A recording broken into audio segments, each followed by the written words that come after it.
Hello,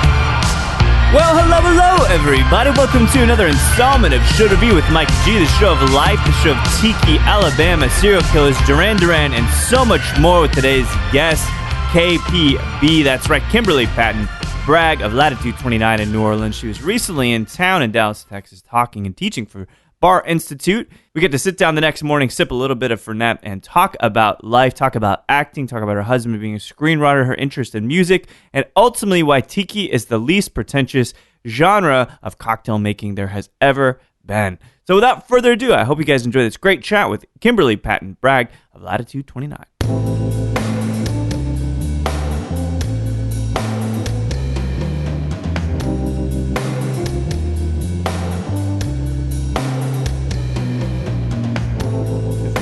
I do and I don't. So my husband, he loves going to movies. He writes screenplays. Oh, no kidding. And stuff like that. So he loves going to movies, but he has a very specific way. Yeah. And he has like a secret theater that he goes to and all that kind of stuff. You know, he doesn't like it when it's super crowded. I mean, we rarely go to like the big movies until it's like towards the end. Right.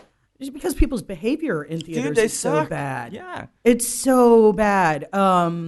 We do have this one theater called Canal Place Theaters, and I like that one a lot, except I end up spending $80 because there's food there, isn't there? There's food and alcohol. There's booze, yeah. Exactly. So, but I always get the front row because they've got ottomans, and because they serve alcohol, no kids are allowed. It's perfect. Exactly. Have you heard of the Alamo Drafthouse? Uh-uh. It's Austin's imprint on the theater experience, and I'm gonna say Austin's a place that started serving alcohol at the theater. Oh yeah, go figure, right? Well, Jacksonville had that years ago. Did they? And it was great too. It was the San Marco Theater, and you could smoke in there, and all that kind of shit. Yeah. I mean, now mind you, this is the '80s and the '90s, and all the tables were like kind of like your school tables, you know, that little thing. Yeah. So that's so cool. It was awesome. And so they would have show like second run films, and you know, and I loved it. And that was years ago, but I love having Canal Place, you know, to get some truffle popcorn, pretty decent cocktails, you know, and decent wines. It's kind of impressive that we can go watch a popcorn movie, you know, as they call it, those blockbusters, and get in Manhattan. Exactly. It's kind of like, what kind of world? In New Orleans and a lot of the bigger theaters and everything, they've got DAC machines, so you can get a frozen Jack and Coke and go to the theater. There, pretty much anything in New Orleans, there's going to be alcohol involved in it. You know, I think that's all right. You know, yeah. And I think it is the age of enlightenment in that sense. It is. Yeah? It is. Well, so let's take it back. So you were born in Alabama. When you moved to Jacksonville, you're pretty young when you moved down there. Yep. We were born in a dry county, so we had to get the fuck out of there. As fast as possible. Exactly. Yeah. So I love the irony that I was born in a dry county. So the rest of your life has just been rebelling against it, right? It's and it's like all roads lead to this. Also, my great aunt, she was the first woman to get kicked out of Sweetbriar College. For what? Making bathtub gin in her dorm room during Prohibition. Oh, that's incredible. So, yeah. Did you ever get to meet her? No. I know. I would have loved to. My dad said he would go to her house. She was a lady of means. Yes, sure. And she would be outside, you know, cocktail in hand, smoking, and he'd hear her go, "God damn it." And then she'd go to the butler's pantry and open a drawer, pull out a pistol, go back out, drink in hand, and just boom, squirrel. Squirrel? Yeah. She hated the goddamn squirrels. They're so cute. I don't even get it, right? I know. I think she just wanted an excuse to shoot something. I think that's what most people are looking for. Yeah, pretty much. Better the squirrel than me. Better the squirrel than me. I'm cool with that. I live in New Orleans. Better the squirrel than me. Absolutely better the squirrel. So any siblings, brothers or sisters? I do. I've got a sister who's 3 years my junior, and a half brother is 15 years my junior. No kidding. Yeah. So you're the one they look up to. Maybe not literally, right? For some time, at Don't least. know about that necessarily. So actually, my little brother and his wife are thinking about moving to New Orleans. Oh, yeah? So they're getting their boat ready. They live on a 26-foot sailboat with cool. with a cat. I would. No way I could do that. Yeah, it's too small. It's like living behind my bar, basically. What about the rocking back and forth? Does that bug you? Not that. So No, it's just that you need the size. Yeah, exactly. So they're getting their boat seaworthy because they have to go all the way around Florida to come back up. That's incredible. So yeah, that's kind of cool. It is. It's very cool, and I finally know somebody with a fucking boat in New Orleans. So I'm so excited. So, about time. About time. For you. Were you, when I try to think about, well, one, it's like, what do you do in Jacksonville? You probably get into trouble. That's fair, right? Yeah. Actually, I was the good kid. You were the good kid. I was the good kid. I was a good goth kid. Good goth? Yeah, exactly. I was angry because I had nothing to be angry about. Well, yeah. Who was the shining guiding light musically for you in this goth I period? lived for fucking Duran Duran. Oh my God, that's great. Oh my God, Simon, man. I would say I was a Nick Rhodes girl. Nick's great. Yeah, well, he's more attractive. I actually got to meet him. Did you? When I was, I ran a toy store in New York in Soho for 6.5 years. It was never made less money, never been happier. Yeah. And so I was working in this, and this dude came in and he bought this this puppet, and I thought it was him, and I was just like, okay, Stephanie, just roll with me with this. And so he got to the counter, and I'm wrapping it up. I was like, you know what? I'm sorry, but you remind me of a guy I had a crush on all through high school. And Stephanie was like, who? She was from El Paso. She didn't know any it's of my all people. Morrissey Yeah, to exactly, them, right? Exactly. Yeah, it's true. Have you heard Mexican Morrissey, by the way? Yeah. Oh, God, they're so good. So anyway, so I handed him his package, and he was just like, well, I am very pleased. And once I heard that British accent, it's him. Door closed, and I squealed like a 13-year-old. Oh, my God. So the next day, I'm buck naked in the house and dyeing my hair. I've got, red shit dripping and all this other kind of stuff. And my husband answers the phone. He's like, you have to take this phone call. I'm like, is it a puppet emergency? Like, I don't know what happened. I'm thinking because it was work. Yeah. And so anyway, Michelle said, you need to call this number right now. And I'm like, oh, fuck, I don't know what I did, And so I called, and a gentleman on the line said, hey, my client was in your store yesterday, and my client, who you thought it is. And he would like you and your friends to be guests at the show. Oh my God, are you kidding me? Front row seats, Holy backstage shit. passes, all that. Wait, what year are we talking? What record this was in the 90s. So this Ordinary World? Yeah. I mean, they had that massive comeback with that record. It was so great. And so I got in the back, and I had like one of my British import books with I Love Nick Rhodes scrawl on it. And That's he signed incredible. it. It's so nice that I had all that, teenage angst and all that. I'm like, dude, because what I told him when he was at the store, I'm like, man, Duran Duran was all I had. I went to an all-girls school, It's like that was it, Man. So yeah, and all that, I wanted to be Susie Sue so bad, all that kind of shit. And were you ever? So I know that you pursued acting for a little bit, right? But on the musical side, were you ever performing? Yeah, I started in high school, operatically trained. Oh, cool. And did. I was in a group called the Madrigals, so stupid, and it was like this show choir thing. Yeah. And a lot of theater. We did Gilbert and Sullivan's there. That's good stuff. And it is. Absolutely. Pinafore? Oh, yeah. HMS Pinafore, Thank you, all of those, the Mikado. And I initially went to college for fashion design, actually. In Florida? Or did you move? No, I went to Stevens College in Columbia, Missouri. Okay. I got a 4-year scholarship to go to Pratt, but my dad's like, you are not going to New York at 18. And I was so mad, but he was right. I would have fucked it up. And I ended up being a theater major anyway. So, there you go. Well, there you go. It all works out. All works out. With the acting bug, that creativity, is it something that comes from your folks? Dude, since I was a kid, I remember in the 80s, everything was about Annie. The movie Annie? No, it was before the movie, just the Broadway. The Broadway show. And I saw Annie when it was the touring thing, and I saw on stage at the end when everybody was clapping. Everybody clapped for the dog, everybody clapped for Annie and everything, but Miss Hannigan came out and people lost their shit. No kidding. And I was like, that is what I want. And so when we did a 6th grade production of Annie, everybody wanted to be an orphan. Everybody wanted to be Annie. I just wanted to be Miss Hannigan. And I got it, and it was really, really fun. So you caught the bug. Definitely. I was from probably birth. I was probably going, I'm here, So it's definitely, and it was one of those things that I denied for a long, long time. But you can't because it comes bubbling up, right? It comes all the time. And when I went to college and I was doing all my fashion design, I was also involved with the student-run theater.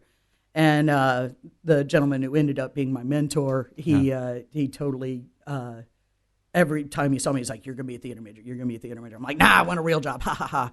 And sure enough, I went to Perry Mansfield, which is a summer program for mainly the dance students. Okay. Like modern dance stuff? In Steamboat Springs, but they also had fashion design. I was going to get ahead on some credit so I could go to London and study millinery and shoemaking. And I got cast in Godspell while I was there. I was Judas. Surprise. and I get to see this typecasting. I know. And so I discovered that, you know what?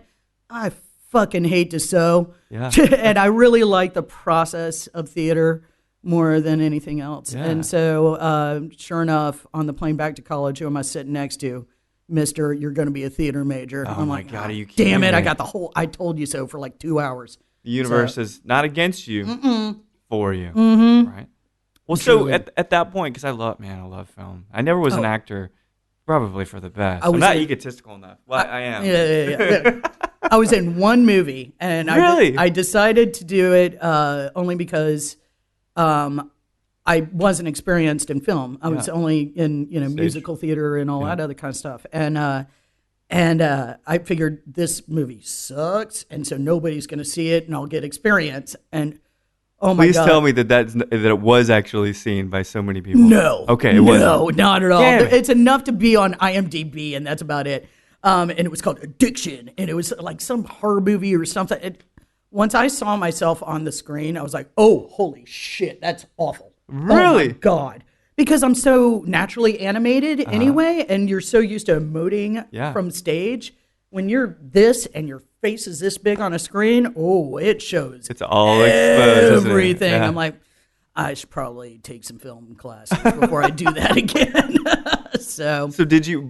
So it's one of those moments, right, where it's like, okay, well, I could say, well, fuck, I don't really think I look very good on film. No, or. You could say, you know what, I'm going to be the best I can be. And you're saying, which route did you take? I just basically stuck with stage, you know, and I think it's not out of choice, but just how the cards laid. You know, I just got more auditions for stage stuff and, commercials and things like that. It's pretty common, especially in the hospitality industry. These guys that started in acting, Well, I mean, if you think about it, I mean, you have to be a different person for each guest, somebody is going to want to be more reserved, somebody's going to want, the KPB obnoxious experiment. I'm not for all tastes. And so you have to adjust for every guest. Yeah. And I think that's what really allows, and also it's a schedule that people can move around. Right. And stuff like that. So I think that's why people are, there are tons of theater people. And it pays a lot better than Shakespeare. For sure. And it's artistic too, and there is absolutely a stage of sorts to your point, right? You put on different hats. But at that point, I mean, it was the hospitality piece and pouring drinks or whatever you want to call it. Was that something that was supplemental income at the time to just help you keep fueling the acting? Oh, yeah. I mean, I was constantly sheepish, and because especially in New York, when you're behind a bar or serving, people ask you what do you do? Right. Like, this isn't enough. Yeah, right? Exactly. And so I always gave that sheepish answer, I'm a cliche, I'm an actor, no. And then finally, I just was like, no, I'm a bartender and I'm fine with that. Yeah. And I don't have to play those mind games with yourself, like, why didn't I get this role? Right. It gets really, really personal if you let it. And, you could remind the director of his ex-girlfriend. It has nothing to do with you. Right. But you're going to go home and exactly. And I couldn't do that shit either. Like, what about me was wrong? Right? Exactly. Yeah. Excuse me. Sorry. I like it. It's very animated. It's one of these Mary Kay people, man. Oh, really? There's a Mary Kay convention here. And is it right? Yes. And I ran into one of them in the elevator, and she assumed I was with Mary Kay. I'm like, no. And she's like, well, come get your set. And she's like, called me like 3 times in a day and a half. You know, if they make it to this building, yeah, the combination of Mary Kay saleswomen and men probably, and the alcohol, this perhaps could be the biggest party Dallas ever seen. Oh, absolutely. It's going to be a problem. It's the going to be a hot two mess. Absolutely. Converging into oh, my God. So this acting, was there a point in which the bartending piece or the hospitality piece, like this really became who you were, and then you kind of had to just not abandon, but just put the acting aside? Yeah, and the thing is I joke also. It's like it took me leaving New York and leaving acting to end up in the New York Times on television and books and all that other kind of shit. Yeah. So it's like I just found this is a niche, and I discovered that I'm not really a character actor. I'm a character that acts. Yeah. And so I definitely have gained a persona, as everybody does as they get older. It's the whole KPB thing and the fiery red hair and all that kind of stuff. It's part of who I am. When you think about it, so I'm curious. All redheads, though, there's a reason. I've figured out why I've always gone to red. It's all of my heroes were redheads. I was just going to ask you. What are some of the people that influenced the aesthetic? Well, all female comedians, pretty much. Lucille Ball. Carol Burnett, Lucille Ball, Madeline Kahn. Oh yeah. Red Sonja. It's which was what Connie Nielsen or something. That was Brigitte Nielsen. Sylvester Stallone's wife. And so all of them, all of my heroes really had red hair. Yeah. And also serial killers don't go for redheads. No kidding. Yeah. Yeah, they want to kind of probably want to dial it in a little bit. Yeah, they got a type. So yeah. Noted. I'm from Florida. We're obsessed with serial killers. Bundy ravaged that place, man. Mm-hmm. Yeah, I was talking about that the night. Anyway. Yeah. So redhead. Okay, so that makes sense. So a really nice aesthetic. It has its place in goth and new wave music. Absolutely. Too, right? Oh, I tried to have black hair when I was a Bloody Mary in South Pacific. Hate that musical. I was Bloody Mary, and so I'm like, oh, finally, I can dye my hair black and all that kind of stuff. And, I looked terrible in black You didn't hair. like it? I looked awful. What was and it? Also, my dumbass, I also dyed my eyebrows, and black got into like my skin, so it was awful. It was just awful. I'm like, nah, all right. Whenever I try a different hair color, and it's pretty much been every hair color you can imagine since the 80s, and which is why I got the nickname Chameleon. Chameleon. Oh, how pretentious. But anyway, whenever I go back to red, I'm like, oh, there you are. Okay. Yeah. Yeah, I'm back to being me. Back to home. Yeah.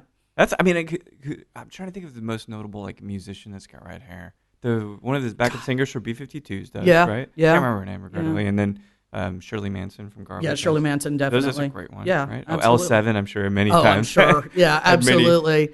Absolutely. But, a bunch of opera singers, too. Oh, really? Yeah, so it makes sense. There's kind of a theme. Are you by chance fiery? Are you a fire sign? Shit. Actually, I'm a Cancer. Are you really? Yeah, I'm a Cancer. I'm a total mama bear Cancer. That's interesting. I'm actually pretty damn domestic. Yeah. But I'm definitely got a fiery personality. I would definitely say that. Do you think that there's a switch for because actors, right? Actors, oh yeah. Salesmen. Not that it's the same thing, but salesmen do that. They go into a room and they sell it. Yeah. So that's what we do all day. That's right. Yeah, to kind of just tighten up the language. Absolutely. When you go home, is that switch flipped off?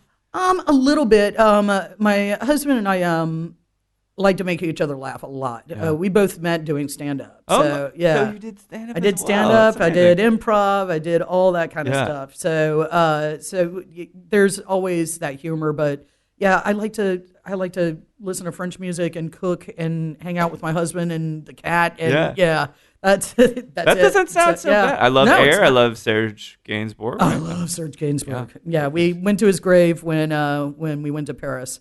So great. I love any of that like 1960s French pop and all that. It's just super sexy. It is super sexy. It's great. And that's why I like Air, right? Because Air is super sexy. I love Air because they're just really paying homage exactly. to that. Where did they go? That's a great question. In the air, into thin air. No, I don't know. They had that great album, and then it just kind of... Safari's great, 2,000 Shirts. They put out a retrospective recently, which had a lot of extra tracks. A retrospective on one album? 20 years. They've been Holy around shit, for a long I didn't even time. know that. Oh, my God. Yeah, wow. but they just haven't been real prolific. Right. But again, And also, do you know Stromae? No, what is that? Stromae, it's backwards of maestro, Okay. basically, or an acronym or whatever. And I love his music. He's a lot of fun. So French as well? French as well. Oh, cool. Yeah. Man, well, you get that Yeah. Punk and Phoenix. And Exactly. There's lots of and good stuff. Phoenix, yeah, Love exactly. But Phoenix. it's rare because a lot of French music is really bad. Dude, all Oh. the boom, boom. Jesus. I couldn't stand it either. And when they try to do rock and roll, stop it. It doesn't work. Stop. Yeah. No. The Euro, Stop that. the post Duran Duran pop works for French Yes, people. Like, exactly. perfectly, right? Absolutely. Kind of comes into that. Yeah. Well, so how long were you in New York total? I was in New York for 10 years. We did 10 years. Oh, wow, so. that's a long time. Did you meet your husband in Florida or in New York? Florida, yeah. Florida, and we moved up to New York, and he had never even visited, but I really wanted to move to New York all my life, and we went on a vacation. That was kind of my big sell. Yeah. And we moved there, and then when we went on a toss-away weekend to New Orleans, we almost didn't get on the plane back. No kidding. Almost. We were literally holding our boarding passes. Going, Just thinking about it, saying maybe we can cash in our 401k right now. Yeah. I was like, we have a good deal on our apartment. Hold on. Yeah. And we came down for a second trip to see if we really wanted to make that decision. It's not, we're on vacation, everything's wonderful, we're moving here. And that's where I met Jeff Beach Bunbury for the first time. Oh, no kidding. And Ann Tunerman for the first time. They did a Tales of the Tiki dinner. And Ann invited me to go, and this was in 2008, and I was considering moving down there. Yeah. And that's when I got involved with the CAP program at Tales of the Cocktail. Yeah, saw that juicing with gas and stuff, right? Oh, my God. It was so intense, man. 30 cases each. Yeah. Hand squeezing. I No know. machines. That's tough. It's really tough. Each a day. Yeah. It was a day. Yeah. A even worse. day. Yeah. So, and it's nice that I'm working for the bum now. Yeah. It kind of comes full circle. Yeah, Right? it really does. How long had you been behind the bar roughly by the time you came into I've New been in Orleans? the industry itself on and off about 20 years. Yeah. Oh, that's so. You Yeah. had plenty of experience. Oh, Anybody's like, yeah, okay. Yeah. Come on. I mean, it come started, work. working at the ninth hole and, mixing grapefruit and prune juice for old golfing dudes. Oh my God, what is that called? Just prune juice and grapefruit juice. The something cleaner. Yeah, The colon, exactly, super colon exactly, blow, maybe. yeah. I don't know exactly. I don't know. I hope you've got a golf cart, not walking on that golf course. Just drop the clothes. Head back to the Exactly. clubhouse. When you left New York, having been there 10 years, going to New Orleans, acting, radio, there's not really an industry there. No, not at all. Was it was it symbolic in a way that you were really transitioning into a new chapter dedicated to that? I wouldn't say so because I just didn't care anymore. I didn't Really? need it Yeah. anymore.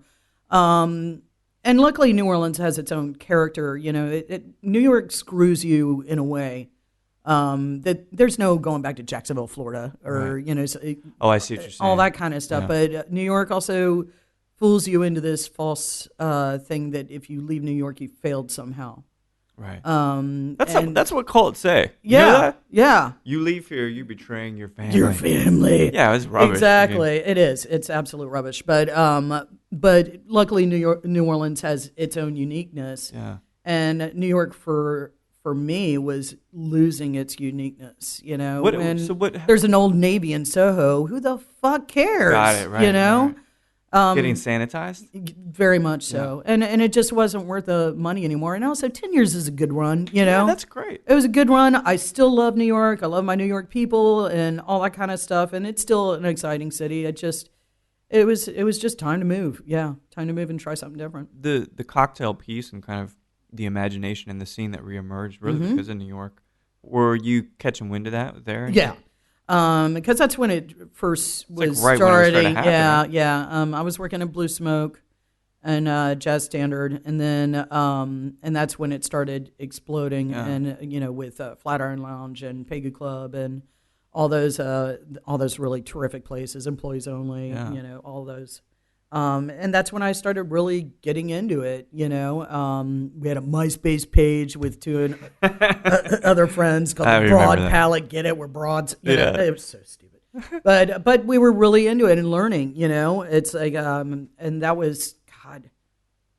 I'd say 06, 07, something like that. Yeah. And that was the first time that I tasted vermouth on its own, Yeah. and all those kind of things. And, discovering it, I mean, there weren't seminars or any of that kind of stuff until really Tales of the Cocktail happened. You have to discover yourself in a way. Yeah. It was really learning on your own, or if you were lucky enough to work for somebody like Audrey Saunders or, any of those people up there. Yeah. But it was a blooming industry. Yeah. Definitely.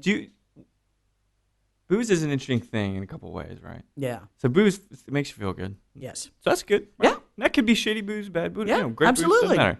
But you talk about vermouth, you talk about Fernet that we were sipping before we came up here. It's this rich cultural heritage, Huge. right? There's a history in every bottle. That's right. And so that's what I really love, and especially from being a theater person, you're a storyteller, and the more you know about each bottle and its history and stuff like that, that's something that you can give your guests, absolutely, because they're curious about it now. Sure. I think the explosion of the cocktail culture has a lot to do with Food Network. Yeah. I mean, really, 10 years ago, would you have expected to see an asparagus risotto in a Target? So no, I wouldn't have. Yeah, and now that's there. Yeah. And I think once people really got into the culinary side, it was a matter of time before it went over into drinks. Yeah, because they're just parallel roads. They're parallel roads, and also the bar, that's where you make your money, The profit margins in restaurants are slim to none. Yeah. To negative, Right. And so with people giving more respect to that part of that arm of the restaurant is crucial, and you can also help each other out too. Like talking with your chef and seeing what's coming in and how we can help each other with syrups, or do you like this product? I want to use this in a dessert or whatever. So. It's making a cohesion that I think is very important to a restaurant. I don't think that's going to backtrack. No, anytime. I don't think it can. It won't. Anytime. It won't devolve. Yeah, it's we silver spooned ourselves. Yeah. It's like now we know good cocktails and we expect them everywhere. Well, the bar's been raised now. Yeah, the bar has been raised. Yeah, absolutely. So, good or not, well, not. Yeah. But no, Yeah, in that industry, absolutely. it's great. But like music, right? So now everybody expects everything's gonna be auto-tune. Yeah, That's the expectation. it's true. Which is strange because it's the absence of skill and precision. Yes. But whatever. It's changed, But now right? they're used to that. And Yeah. now nobody knows or cares about how to sing anymore. Man. It's gross. We're just putting this out there because I just want people to get mad. Oh, please get mad. Fuck autotune. God, it's the worst. Exactly. The worst thing. Well, and ever. it's also interesting to me too, because I'm 47 now. That it's like these kids with the clothes in their hair and the Right. loud music. When I see things like Kesha and Katy Perry and all that, I'm like, where were these people found? Right. Because there aren't really music venues anymore. So these are just grown in petri dishes. You're absolutely right. Pretty much, Yeah. music is very expensive. I learned that painful lesson this year. Yeah. And in New York, there are fewer and fewer music venues and stuff like that. So where are these people coming from? Where are they getting discovered? How do they get discovered? Where do they even practice anymore? So Yeah, these are great questions. And I think, It's- unfortunately, we know the answer to this. is auto-tune. The Petri dish is a brilliant way to look at it. Exactly. You were looked at from the beginning, and marketing has always been there for Yeah, music, sure. obviously. Shit, all my babysitting money went to Duran Duran, for Christ's sakes. Amazing So, marketing yeah, team. oh my God. Those videos alone. Oh, right? the videos alone, Jesus. Yeah, I had T-shirts and posters from Japan and all that kind. Oh my God. But it's always been important. But I think it's the first thought and not the second thought now. Right, yeah. And I find that disturbing. Well, it is, because it's like, well, isn't this supposed to be an art? Well, wait, hang on. yeah. Can we sell it or not? Say what? Can we sell it or Can not? we sell it or not? Yeah, exactly. So you think about and that. you're seeing that in the bartending industry now too, because know. people are getting into the industry because they want to be a star tender or whatever. It's like, no, It doesn't work like that. be good first. Yeah. Be good first. This is not about you. You got to pay some dues. Pay some dues. You know, Wash you- some fucking dishes and then Absolutely. talk to me. Carry drum sets. Carry Exactly. amps, right? Like, exactly. This is the thing. You I got to remember- work in dives before you get in arenas, So, Shock but yourself on the microphone. Smell like spilled beer. Right? All of exactly, those it things. happens. And those are things that, I think they've made you a more rich person. Absolutely. They And you do. learn what works and what doesn't, and what you're willing to hold on to, what you're willing to let go. But I feel like that's going away, especially in music, Yeah. You have to search harder. Yeah, But you do. still Luckily, some brilliant stuff. That's one of the really great things about things like Spotify and Pandora Oh, is now if I put in Serge Gainsbourg or whatever, then that's how I find things like Stromae, which I never would have heard before, and I wouldn't know how to look for it. Actually, in a way, you can find greater stuff more quickly. True. So you have to, absolutely.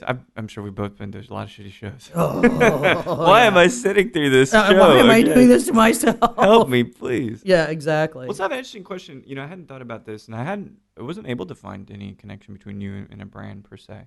No. But having I did some work for Cointreau. I was a brand educator for a while. Is that because that seems like, although maybe a little myopic because there's such a massive category of spirits and stuff, does returning to that kind of role, maybe full time and traveling, does that appeal to you? I love traveling, but I like traveling with my husband. One of the reasons why I quit doing stand up is I realized I really hated touring. Especially doing stand up, and that's why they're all depressed, horrible people. Is because you're in a car by yourself, right? And when you spend a lot of alone time, you can go in some weird places in your head. Yeah. Oh, and, sure. And you're already artistic, and it can. That's exactly. How people do We already have a dark sensibility to Yeah. ourselves anyway, and you're stuck in comic condos with two other yucks, and it's just And I remember one of the last tours that I did. I was in Little Rock, Arkansas. And I was an opener. I never made it to headliner or any of that kind of stuff. But the headliners, and especially if you're a woman, there's a lot of this head patting and let me give you advice. And it's like, dude, your act sucks. I'm not listening to you. Condescending. Very condescending. Or mansplaining. Exactly. And I remember it was my last show in Little Rock, and the headliner was at the exit door with this pasted on grin holding up his cassette tape for sale. And I was like, this is not a life I want. Oh, man. It's not a life I want. I knew he was never going to make it also. He didn't, know.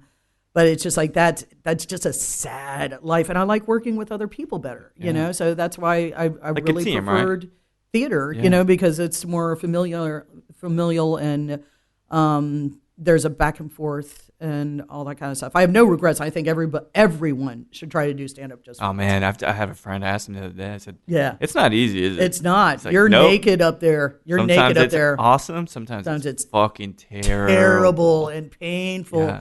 And you get nervous. I mean, because, if you've written it, you've directed it, you have no one else to blame while you're up there. Yeah, totally. And I remember I was competing for some stand-up thing in Florida, and I was so nervous. And they were giving my intro, and I have a tendency when I'm nervous to cough. Oh, really? A lot. Interesting. And I cough so hard that all of a sudden I'm like, no. The only saving grace was this plastic cup with stale beer and probably about 80 cigarettes in it. I was just gosh. Now you're Kim Patton, and I'm like, hey, how you doing? After just yakking in a fucking ash cup, it was that's terrible. That's a punk rock move. If I've ever heard one, that's kind of brilliant. Oh, dude, punk rock move. When I did America's Search for the Best Bartender, we had this little tradition that once you got booted off the show, that we all you choose whatever booze you want, and we're buying you a bottle. Yeah. And, you wear the robe of shame, which was the Beverly Hills Hilton robe. Yeah. Terrible robe. Yeah, exactly. And so once I got booted off the show, I asked for tequila, and I took it, and the next day Bill was just like, that was some Janis Joplin shit. I saw the bubbles come up. I was just gang. It was so stupid. And I was like 10 minutes later, I'm like, nope, I'm drunk. I'm out of here. And so the next day, we had nothing to do but, hang around L.A. And that was my first time in L.A. And we decided we were going to go to Universal Studios. And so all of a sudden, while we're on the bus on the way, I'm getting green as fuck. I'm like, oh, this is not good. And then I looked over at English Bill, and I'm like, we got to get off right now. And so the doors went open, and there was a gas station across the street. I ran, projectile vomited into the trash can, didn't even spill a drop anywhere. Really? And I was like, okay, I'm good. You got me a Gatorade. I'm like, all right, let's go see some roller coasters. And the two other girls that were with us, they were bitching about their feet. It's like, she just vomited, and she's able to do this without bitching. Yeah. So, yeah, step up. With some skillful accuracy, mind you. Yeah, absolutely. Who does that? I don't know. That's amazing. I know. I must have channeled Linda Blair or something. I don't know. So she was a little messier. So, yeah. It's true, a little green. Well, it could have been great, not exactly. to be too vivid. Oh, my God. That was epically stupid. But that could be a good seminar topic. Exactly. How to puke properly. Right. Exactly. Control the dear stream. God, after running bars for so long, I would love to teach that seminar because I'm sick of cleaning that shit up. So it may actually work then. It may actually work. Well, shit. Exactly. Think about it. It's been an interesting go. Real quick, did you ever, when you're doing the stand-up stuff, did you ever work with Bernie Lubbers? With what? Bernie Lubbers from Heaven Hill. He was a stand-up comedian. No. Yeah, but I love Bernie. Oh, my God. He's so awesome. No, I was from the Bill Hicks, school. Oh, yeah. So he was an amazing guy. He was did you really know nice. Bill? I did. No so kidding. very vaguely, my sweet mate in college, we both DJ'd at our shitty radio station. Oh, yeah, you're talking about. I had a new age radio show. Oh my God. You're tuned into Chameleon Tea, bringing you the best of the new age sounds here on KWWC-FM 90.5, the voice of Stevens College. Here's Yanni. Live at the Acropolis. Exactly. And she had a comedy show. And she was one of the first comedy radio shows that were really out there besides Dr. Demento, who was one of her mentors. And so she had these great relationships with all these people and, interviews and shit like that. And Bill Hicks was one. And because they are on the road a lot and they are lonely and all that kind of stuff, like 3 o'clock in the morning, he'd call us and just talk shit. And so he was an amazing dude. I heard he's like a really kind guy. He was. Yeah. So he was super, super nice and so smart and so funny. And we lost a good one with that one. Man. So yeah. Still lives though. Yeah, you know what I mean? Like absolutely. his words are still pretty poignant. Oh yeah, then they're still relevant and all that kind of stuff. Yeah, he never went away. He was absolutely amazing. And they actually there was some interview and he actually mentioned me in one of the interviews because he always made fun of my name, Chameleon. So so he mentioned that in one of them. Lovingly, so, I'm sure. Lovingly, absolutely. So I deserved it. That was so fucking pretentious. So well, we all gotta have a nickname. Exactly. Yeah. Exactly. Flava Flav. That sounds real name, I'll stick right? with KPB for right now. That's so good. Yeah. Well, I mean, I had to hyphenate 2 generals. Patton and Bragg. So I had to hyphenate. So yeah, that's quite. It's a very powerful name. Yeah. So let's return to New Orleans here. Mm-hmm. So you're very deeply entrenched in the hospitality and the bar community there. You're teaching. You've known these guys for a while. And what's been the most recent thing? I was talking to Stephen, like I was mentioning a little bit about what you're up to. What's like kind of the current project? Right now, I'm at Latitude 29. Oh, good. Okay. And I love it. Once again, I'm back with Beach Bum, and it all comes full circle. And I'm so excited about it because, first of all, it's an awesome place, and Jeff and Anine are the best bosses you could ask for. And Brad, who's the GM, he's just awesome. Yeah. And everybody who works there is great. I mean, and they're great drinks. And Tiki's never really been in my wheelhouse. Yeah. So I'm learning something different, cool. And I've always been kind of the whiskey evangelist, and now I'm really delving into rums, in a different way.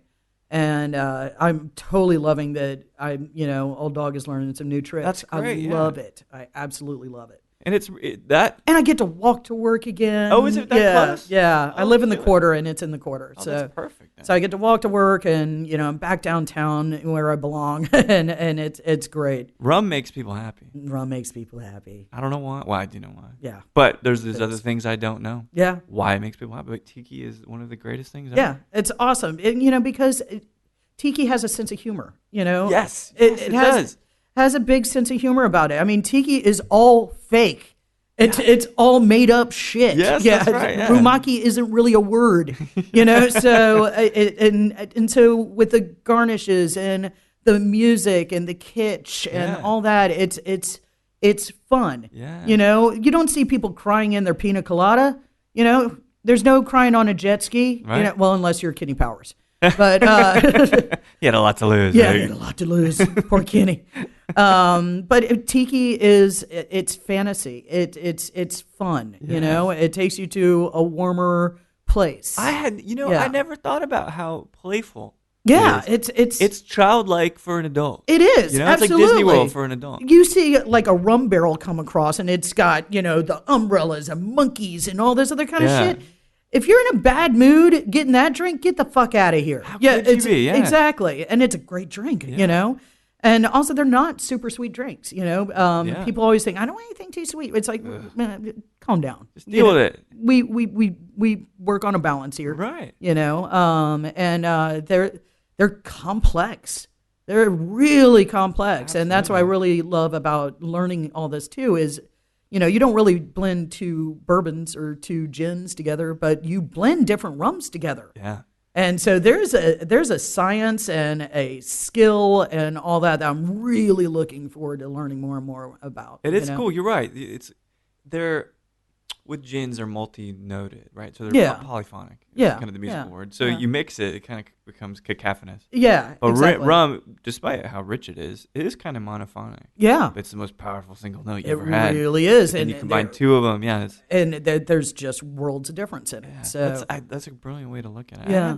I love Tiki, and I think I'm so excited that it's coming back now incrementally. Definitely. It's not going to sweep the world, but no. all it takes is like one. I hope it great doesn't, bar. to be quite honest, because I want it to continue to be a special thing. Yeah.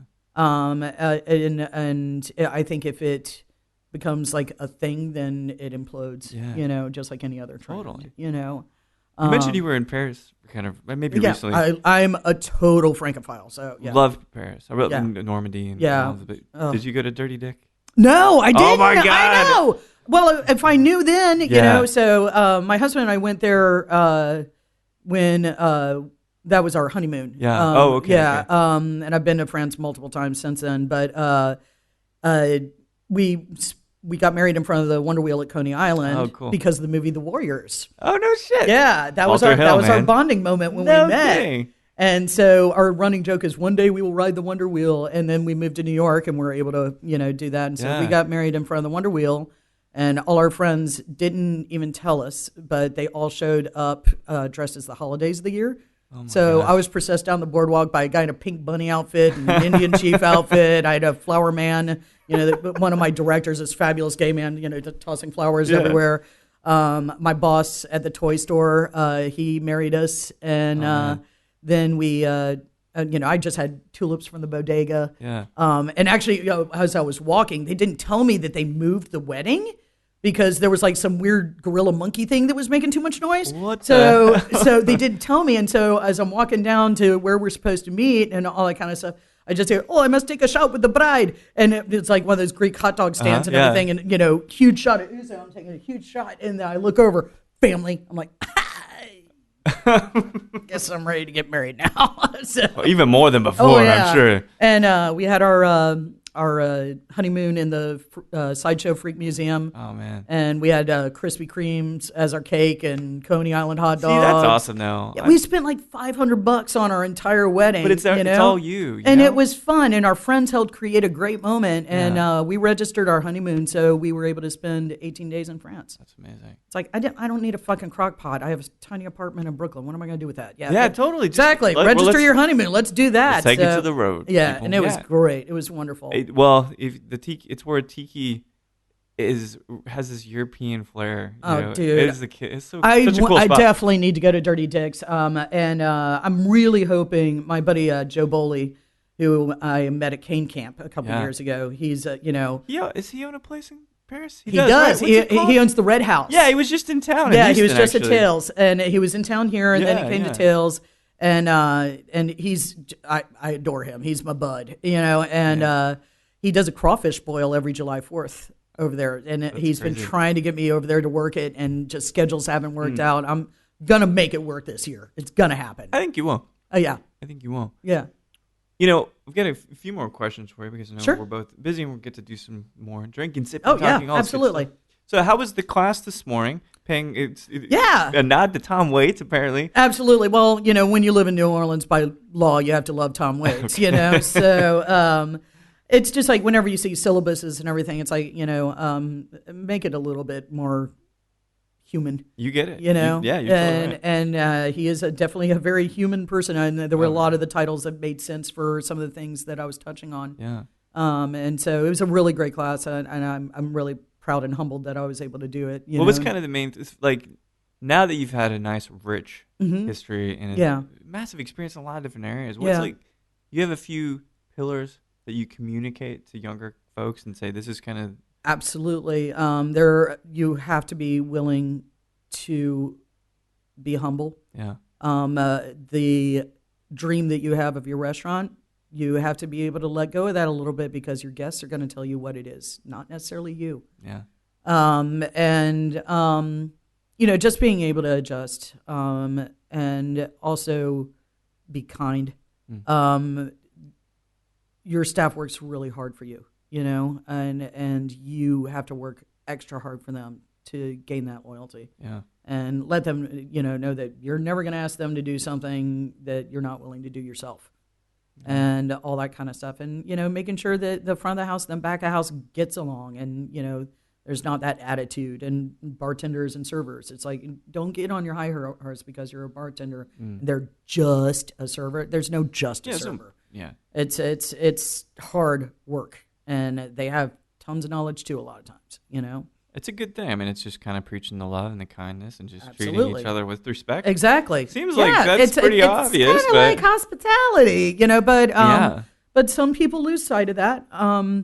And make sure you're getting into the business for the right reasons. Yeah. If you're doing it to be a star tender or any of that kind of stuff, and I'm guilty. Also, I'm a total fucking media whore. I know, I love that though, but that's good to be that's open fine, about but that. don't get into this business because of that. Right. That should be something that the hard work you've done, you've been gifted with notoriety or anything like that. It's secondary to the main thing. Absolutely, which is getting people drunk and laid. That is what you do. I'm nothing but a glorified madam. It's like that's... And it's easier for you because you're peddling rum. Exactly. Who doesn't get laid after drinking rum? Exactly. Then you're doing it wrong. That's right. So it's that's your job, is to improve somebody's day. And you're an atheistic confessional. You're so many different things for people, and it's for them. It's not for you. But you do gain a lot from that. Because I think that's what's so wonderful about this industry, and bartenders. They're so well rounded. Because they're not stuck in a cubicle of just insurance people. Right. They're serving that insurance guy next to a stripper, next to a doctor, next to a writer and all that. And so you're getting so many conversations and perspectives and stuff like that. And you can learn a lot that way. A lot, because you have to listen. That's right. And that's a huge part of your job. Part of your job. It's amazing, and it feels like the perfect culmination of the things that you've done, right? Yeah. It's like, well, I got this skill some years back. Absolutely. I got this other one a couple of years back. Yeah. The media piece, working with radio. I mean, all of this seems to line up really It does. perfectly. Well, I think that's the kind of what, everybody's journey does that, hopefully, If they let it. If they let it, and, we all, fuck up, I've definitely done my share of that. Yeah, you have to. But that's how you learn. That's Absolutely. how you learn. Well, I got 2 questions left. Uh-huh. We've talked about a lot of cool stuff, and maybe I know the answer to this because we were talking about Nick Rhodes earlier. Oh, yeah. But so imagine that you are at any bar in the world, your favorite bar in the world, and you're drinking Tiki. Yeah. Got to drink some Tiki. Of course. And you can have a conversation and a drink with anybody living or deceased. I would love to... I would really... I mean, he didn't drink at the end, but it would be Bill. It'd be Bill Hicks. Oh, man, that's beautiful. Yeah. We only knew each other through telephone and all that kind of stuff. And so I would love to share a drink with Bill. Man. I really would. So, yeah. That's brilliant. I think it's again, that's kind of full circle him too. and then probably Madeline Kahn or Tracy Ullman. Yeah. Tracy Ullman, because Madeline Kahn did pass away, didn't she? She did, yeah. But Tracy Ullman's Tracy, still around. she's still around, and I idolize her. I bet that could happen. Idolize her. Oh my she's God. Great, man. She's, I dealt with so many celebrities in New York, through the toy store, through the restaurant. I never gave a shit, really. It's like, had this great moment with De Niro of this. It was so funny. He was buying an accordion and we were going back and forth with the word beautiful. You need this beautiful thing? No, it's already beautiful. Why was there up a beautiful thing? And I never really gave a shit, but for some reason, when I was at Jazz Standard, Elvis Costello came in. I'm like, I can't. What the hell? I can't even speak. And it's like, I was like, really, Elvis? That's my go-to. Yeah. So it was really wild. Whenever he would come in, because Diane Krall, a lot of her musicians would perform there. Oh, okay. And so they would come in, and I would get so damn nervous. I would get so nervous. It's still cool to be in that room, though. Yeah, definitely. Man, definitely. I'm very envious. Yeah. Well, last question that I've got for you. You've done it kind of all. There's always done things a lot. to be done, right? You said you're 47 I've lived now. a few lives. a few lives at least. Yeah. And I'm so glad that you're doing this with the love of your life too. That's something that's important to me. Absolutely. We've been together over 20 years. I mean, that's amazing. Yeah. I still like the dude. Still going strong. Yeah, absolutely. No kids, which probably is why it's lasted but so I am long. a grandma. I'm a gilf now. So step grandma. So so I was like, wait, how does that work out? Yeah, exactly. Well, that makes sense. So that's really fun. That's so cool. Yeah. You can take all the perks without any of the mess, right? And they live in Richmond, so they were like, oh, time to change the baby. No, it's time to go to the Smithsonian. Amazing. Exactly. It's perfect. Well, so then where does this, there's probably many chapters left, Yeah. But where, I hope so. Oh, yeah, there's I do stupid shit. Every day's a gift. That is not the only time I've heard that this week. Yeah. What is there something that you still really would like to achieve, something that you haven't yet done that you really are trying to push forward and try to do? Yeah, I'm actually working on a book. So amazing. So I've discovered I really like writing, and so I'm working on a book right now. About you, about the world? No, it's a novel, but it's cocktail related. There'll be a different cocktail recipe at the beginning of each chapter. Oh, cool. But it's dealing with art heists and stuff like that. So I'm a huge art nerd. Yeah. So it just kind of back to the '60s France, right? Like exactly. Thomas Crown Affairs. Yeah. Oh, yeah. And it got inspired because somebody stole a piece of my fucking artwork out of Three Muses' bathroom. No shit. They literally took it out of the frame and put the frame back up. Oh my god. And I was so angry, and at the same time, I was just like, you know what? I'm really obsessed with art heists and stuff like that. I love any of those. I've been, reading so many books about, Museum of the Missing and different things like that. And so I'm just kind of tying the two together. That is perfect. Yeah. So whether it gets published or not, it's a fun exercise. Yeah. Do you want to do that, the book tour and all that, if that happens? Oh hell yeah! Absolutely, absolutely. Awesome. I would love that. So. When do you want to be done with it? Who knows? It's writing, and I'm so ADD. I'm like, oh, look, puppies, So So who knows? I mean, it's going to be a process. I'm in the research stage right now. That's cool. Yeah, that's really cool. And I think that kind of makes some sense. It does kind of make sense. What else haven't you done? Book? Okay, book. Yeah. Book, fine. Yeah, sure. Why not? The play and the movie see what works. Are coming soon. Exactly. Sure, right? Exactly. Well, it's been a pleasure getting to chat with Absolutely, you. this was fun. Institute, Dallas, 2017, all of the things that we do. And it's a cool place. It's abandoned. It's really cool. Building, I'm totally taking a picture of that Playboy bunny Yeah, suit. and you need to go that downstairs is and go fuck. It is really strange. Yeah, it's really weird. Beautiful but strange. Yeah, absolutely. So, KBB, it's been a pleasure. Thank you so much for sitting down. You got it, sweetheart. Anytime. Talk soon. Thank you. Well, there we have it. Kimberly Patton-Bragg of New Orleans has seen the cocktail scene emerge, evolve, has had an interesting career in multiple industries, and has always been donning that red hair. What a focus on aesthetic, and it's brilliant to integrate that aesthetic with Tiki, again, the least pretentious genre of cocktails that there has been. Kimberly, thank you so much for taking the time to sit down and chat with me in Dallas, Texas for the Bar Institute. Hope to see you in New Orleans soon. So thanks everybody for listening to Show to V with Mike G. No matter how many seasons of Entourage you've watched and are now thinking and reflecting about this wave of sexual harassment now reported in the media and thinking how that ties back to some of those scripts and Jeremy Piven, or if you're thinking, I really would like to hear more on this topic, more of a dialogue, more of a discourse, please keep listening.